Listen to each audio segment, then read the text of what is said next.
So I have a few more poems to share with you tonight. The first one is by Louise Erdrich. It's called Indian Boarding School, The Runaways. Home's the place we head for in our sleep. Boxcars stumbling north in dreams. Don't wait for us. We catch them on the run. The rails, old lacerations that we love. Shoot parallel across the face and break just under Turtle Mountains. Riding scars, you can't get lost. Home is the place they cross. The lame guard strikes a match and makes the dark less tolerant. We watch through cracks in boards as the land starts rolling, rolling till it hurts to be here, cold in regulation clothes. We know the sheriff's waiting at mid-run to take us back. His car is dumb and warm. The highway doesn't rock. It only hums like a wing of long insults. The worn-down welts of ancient punishments lead back and forth. All runaways wear dresses, long green ones, the color you would think shame was. We scrub the sidewalks down because it's shameful work. Our brushes cut the stone in watered arcs, and in the soak, frail outlines shiver clear. A moment. Things us kiss. Things us kids pressed on the dark face before it hardened, pale, remembering delicate old injuries, the spines, names, leaves.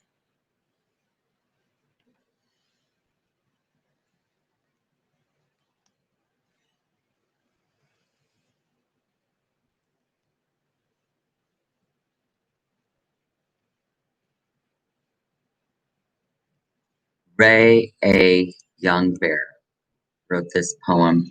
It's called Race of the Kingfishers. 1. Nobody on earth has a book of matches. The German silver tobacco box and the optical burning lens, which has been built into its lid, is useless on gray, blustery days. For the moment, however, the mirror-like antique represents a star on the walnut coffee table next to the iron striker, flint and black antelope pine. This arrangement, notes the elderly man named Bumblebee, is the tribal celestial system. He illustrates this concept further through the quick sculpturing of miniature sturgeon and kingfisher effigies in the frosted dirt. I urge myself to pronounce and memorize the sequence correctly. Should I ever see the real night sky? The child twin is trapped between two of the brightest stars in the Orion constellation, and the child's earthly counterpart is an air bubble, moving in accordance to the pressure of our combined weight beneath the clear river ice. Stars have been hiding, though, and the 8 snowdrift formations cover the landscape without order. Startled by a rushing noise, we strain our heads upward. For no reason, I think of distant Polynesians who cannot navigate in darkness over the ocean. In the sky, we observe Midwestern seagulls propelling themselves against the onslaught of brilliant snowflakes, a blizzard which once deflected laser beams from their target. But both fish feeds are firm imprints in seagull mind. A visual prayer now a year old, unaffected by the sounds of floods and ice jams, a lone frog, the invisible musician, begins to emit low, mournful croaks, which represent a song of tribute to men relatives whose names are carved on a monument of black polished rock. So, hey, babe. What's up? Just did a video.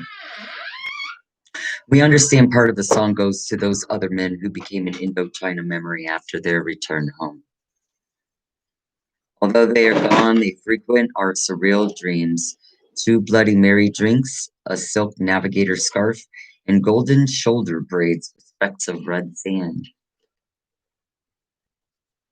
On a concrete bridge where giant frothy waves respond to an unseen ocean, we honor them in the same breath as the Trung sisters.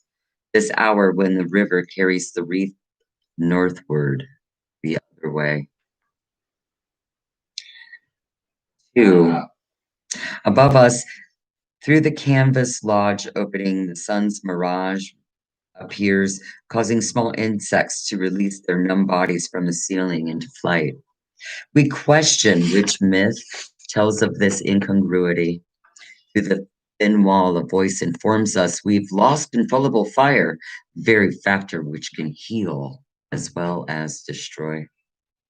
When we find this element, answers the elderly bumblebee, we hope to discern by the remaining grains of flint, rust, and bone when the last thunderstorm occurred.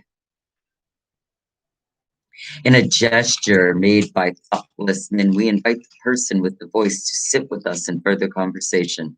But when a child entity enters our abode wearing a perforated parka, we shield our eyes from starlight coming through clothes of poverty. Each social order of the locust and vulture worlds we briefly inhabit in the course of our evolution finds contempt in our belief. From each existence, we learn when the wooden stake in our backs can no longer be twisted to make our mature features anew, or when our artificial intestines cease to pulsate with the land, we disappear. Motivated by the view of mountains being encircled by clouds, eagles, and pine saplings, we attempt to make ourselves credible to the salamander who lived with the first creatures so long ago. Paracelsus only knew. 3. Outside, in the wintry wind, elegantly dressed women dance around us, holding silver saxophones, which they pretend to smoke.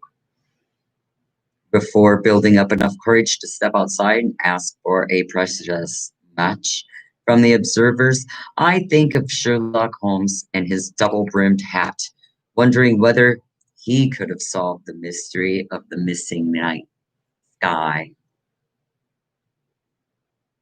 Upon my return, Bumblebee hands me a crumpled cigarette. After a short pause for a light, he takes a drag and begins to talk in his smoke. Imported beer makes me philosophical.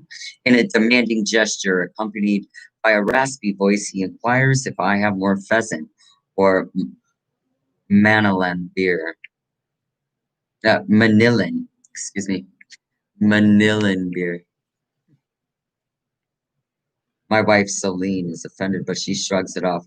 Her eyes tell me she knows. Pointing to the women dancers, our metaphoric guest narrates the importance of their movements. Later, in their Kingfisher costumes, they will manipulate the strings and pulleys, the birds' hunting motions while reciting complex prose. Their sole purpose is to serve the aurora borealis, which they believe will signal our universal demise. During a break before the race, several dance attendants walked up to the Kingfishers and laid out blankets over the snow beside them, displaying mementos from previous flag wars. Simply by inhaling their air with imaginary straws, whispers our guest. We derive good luck. The whole endeavor seems meaningless in a winter plagued by darkness. 4. Rappelling on their life strings, caterpillars slowly stream down from the intersecting lodge poles. Without the presence of a healthy cooking flame, they descend onto the cool ashes. As fiery sparks begin to materialize on an overturned skillet, the caterpillars stop. I resolve that wounded men are being retrieved or dug out somewhere in the Persian terrain. Acknowledging the need for conflict and citing the story where the heron flies over Montana following the Missouri River, familiarizing itself with the land of afterlife. I rise from my chair and walk towards the octagon drum. Suddenly, before I have a chance to tighten the glossy drum hide with the antelope tine, I find myself standing in blue tropical water. Like an infant, I try to maintain my balance, but a huge fish swirls by, sending a wave through my tremulous body. 5. Before our elderly guest left, content the race of the Kingfishers coincided with his goal, he knelt on the floor again and doubled his right hand into a fist as if he was about to send forth a marble. Instead, he drew diagrams of the Earth's interior lines, bone-like skin. As the blizzard changed into harmless clumps of wet snow, the dim candlelight became more steady and bright. My last thought had to do with a painting which I had stored long ago.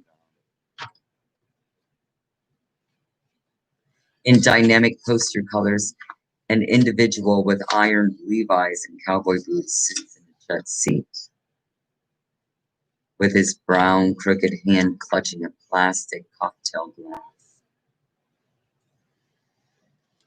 And the window beside him shows the distant snow-capped mountains, with the city below them protruding from mud. I knew then that our beginning was to be our end.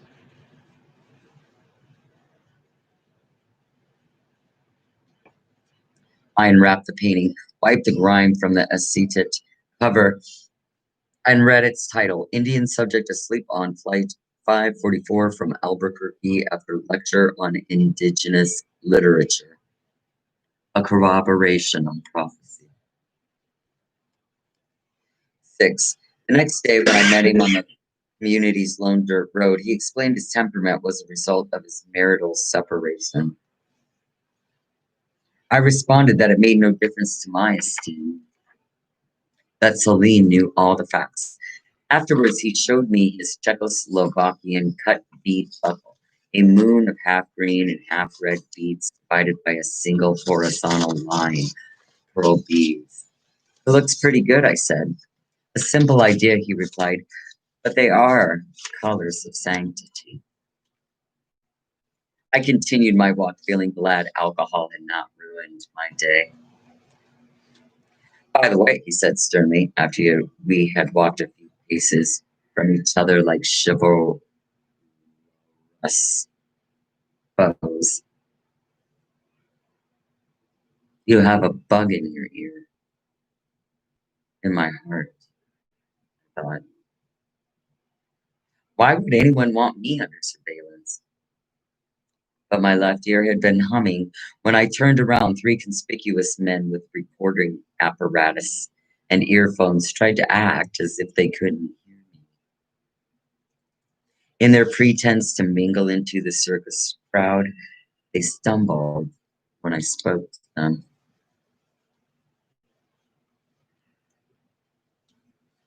All right, this is the last one for tonight.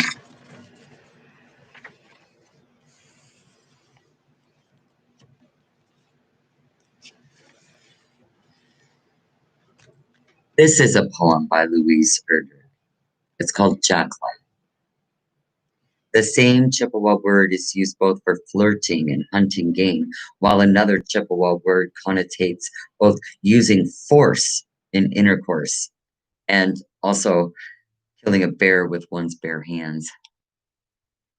R.W. Dunning, Social and Economic Change Among the Northern Ojibwa, 1959.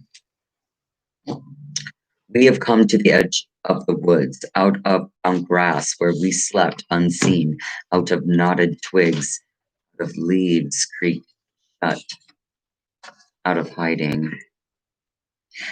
At first, the light wavered, glancing over us. Then it clenched to a fist of light that pointed, searched out, divided us. Each took the beams like direct blows the heart answers. Each of us moved forward alone. We have come to the edge of the woods, drawn out of ourselves by this night sun, this battery of polarized acids that outshines the moon. We smell them behind it, but they are faceless, invisible. We smell the raw steel of their gun barrels, mink oil on leather, their tongues of sour barley. We smell their mothers buried chin deep in wet dirt. We smell their fathers with scoured knuckles, teeth cracked from hot marrow. We smell their sisters of crushed dogwood, bruised apples, fractured cups, and concussions of burnt hooks. We smell their breasts steaming lightly behind the jacklight. We smell the itch underneath the cake on their clothes. We smell their minds, silver cocked back, held in readiness for the first of us to step into the open. We have come to the edge of the woods, out of brown grass where we slept unseen, out of leaves creaked shut, out of our hiding. We have come here too long. It is their turn now, their turn to follow us. Listen, they put down their equipment. It is useless in the tall brush. And now they take the first steps, not knowing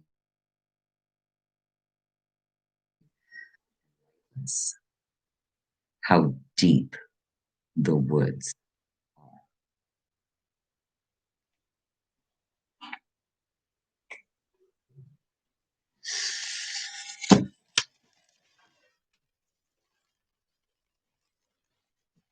So that's all for tonight.